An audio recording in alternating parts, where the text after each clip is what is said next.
Oke. Selamat pagi menjelang siang Sobat Semen Sati.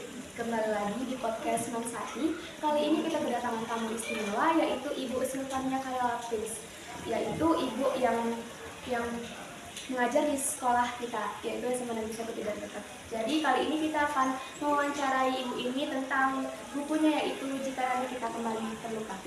Jadi kami akan buka sesi tanya jawab. Yang pertama itu, apa yang menginspirasi ibu untuk menulis buku ini?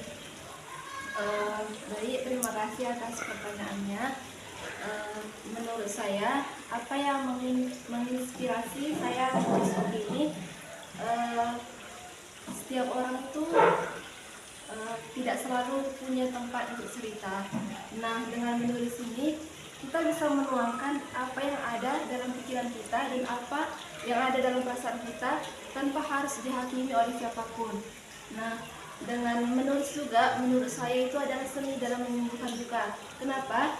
Karena dengan menulis, kita dapat meluapkan segala unek-unek yang ada dalam pikiran dan perasaan kita.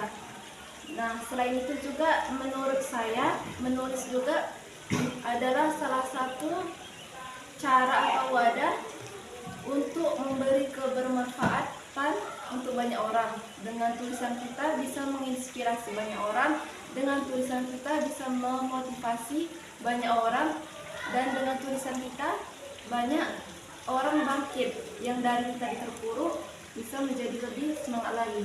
Demikian. Dan pertanyaan selanjutnya, apa yang melatar belakangi ibu untuk buat judul buku yang Jika Nanti Kita Kembali Terluka? Kenapa saya buat judulnya Jika Nanti Kita Kembali Terluka? Karena menurut saya setiap orang itu pasti pernah terluka. Tidak ada seorang pun di dunia ini yang tidak merasakan luka.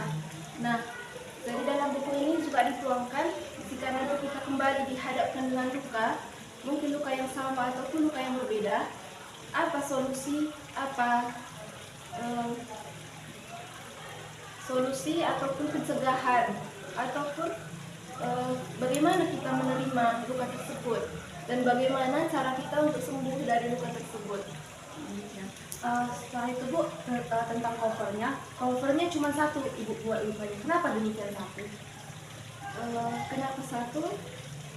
Karena basic rencana dari penulis pembuatan cover ini sebenarnya tidak mau terlalu dibuat ramai ya, tidak mau dibuat ramai. Jadi lukanya dibuat satu saja dengan satu perban. Kemudian ada gambar seseorang yang duduk di bawah pohon sedang termenung dengan kehidupannya mungkin ya. Dan kenapa saya pilih warna hitam dan putih? Ini agar menggambarkan makna dari judul tersebut. Gitu aja. Terkait buku tersebut, banyak nggak komentar-komentar yang mendukung ibu tentang buku tersebut?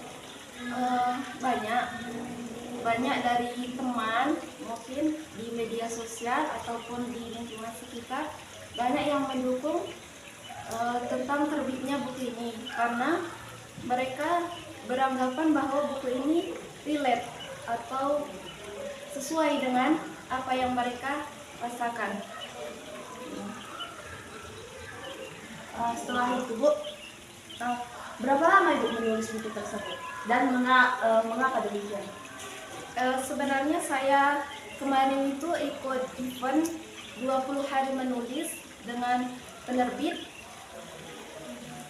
Jadi eventnya itu 20 hari menulis konsisten. Jadi buku ini selesai dalam waktu 20 hari. Itu kemarin itu. Dalam eventnya itu siapa yang mengundang ibu, atau dapat aja, atau memang minat ibu masuk eventnya? Kemarin itu dapat dari sosial media penerbitnya langsung. Nah, kemarin itu saya ikut webinarnya, jadi sekaligus ikut kelas menulisnya juga. Dalam kelas menulisnya itu ngapain sih gitu? Dalam kelas menulisnya dibuat target per hari. Nah, jadi dari penerbit itu dikasih link pengumpul naskah. Jadi setiap peserta itu harus mengumpulkan naskahnya dalam setiap hari itu. Kemudian dikasih panduan dalam menulis buku, misalnya tentang cara penulisannya seperti apa, kemudian kesalahan yang dihadapi penulis ini seperti apa, bagaimana cara mengatasinya, seperti itu. Oh iya Bu, dalam Ibu menulis buku ini ada nggak kesulitan dan apa tantangan dalam menulis buku ini? Pasti ya, kalau penulis biasanya punya waktu stuck dalam menulis atau kehabisan ide.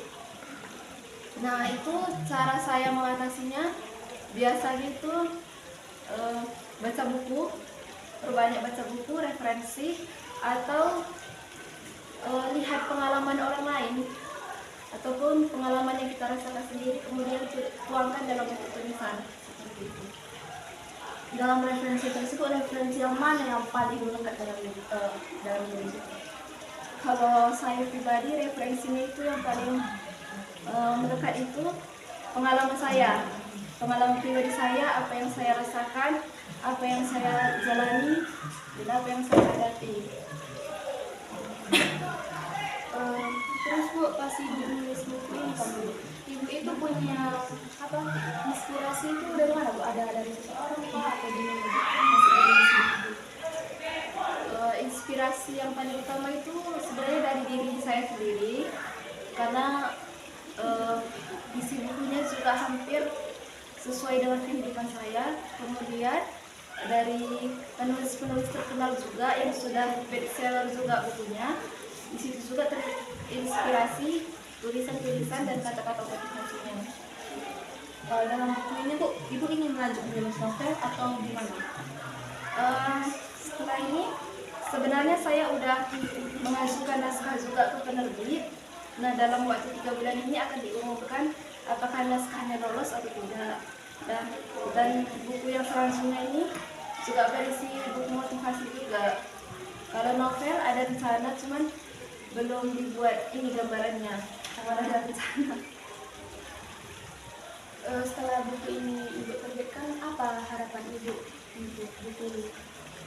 Setelah buku ini diterbitkan, harapan saya buku ini bisa memberi manfaat untuk banyak orang, bisa menginspirasi untuk banyak orang, bisa memotivasi untuk banyak orang, dan bisa menjadi setiap katanya, setiap deretan katanya bisa menjadi penyemangat untuk bagi yang membacanya.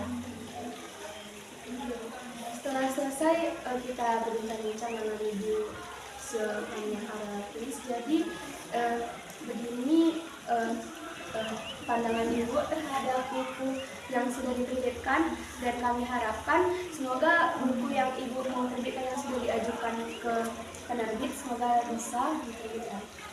Terima kasih. Oke.